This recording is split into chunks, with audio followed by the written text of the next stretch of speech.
Bonjour à tous et bienvenue sur Doctissimo pour votre Minute Santé consacrée aux allergies. Mon invité est le docteur Donat qui est allergologue et tout de suite nous écoutons la question d'Arthur. Depuis 2 ans, Arthur, 25 ans, souffre de rhume des foins au printemps.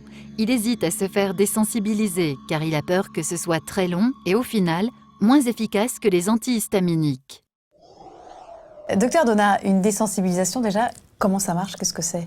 Une désensibilisation, c'est un traitement qu'on prend par voie injectable ou par voie orale. La voie injectable doit être faite surtout surveillée par un médecin. On a des piqûres régulièrement, 1 fois par semaine jusqu'à 1 fois par mois.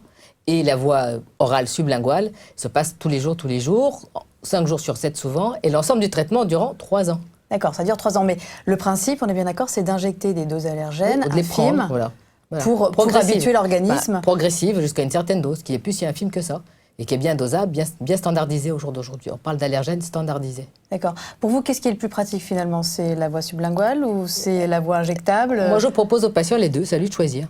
Celui qu'il préfère, le moins inconfortable pour lui, en sachant que c'est contraignant et que c'est long. Donc les injections, c'est tous les mois à peu près, et la voie sublinguale, c'est tous les jours. C'est quoi? C'est des petites gouttes à C'est prendre, des à gouttes mettre sous la langue. Et maintenant, il existe un comprimé, mais pour un allergène bien précis. Est-ce qu'il y a des risques d'allergie pendant ce traitement, puisqu'on administre des doses d'allergènes? Pour la voie injectable, il y a eu des réactions allergiques même importantes, et pour la voie orale, très très peu. D'accord. Alors si ce traitement est bien suivi, quelles sont les chances de guérison? Alors le traitement est efficace, 95% des cas. Et on dit une guérison, c'est-à-dire que le patient va bien se défendre vis-à-vis de l'allergène pendant 25 à 30 ans. D'accord. Donc on ne peut pas parler de guérison définitive? On peut dire qu'il y a un risque de récidive dans très longtemps. D'accord, 25-30 ans. Voilà. Donc si on la commence à l'âge d'Arthur, 25 ans... À 50 ans, c'est bon. On peut d'accord, il peut le faire. Est-ce que toutes les allergies peuvent faire l'objet d'une désensibilisation?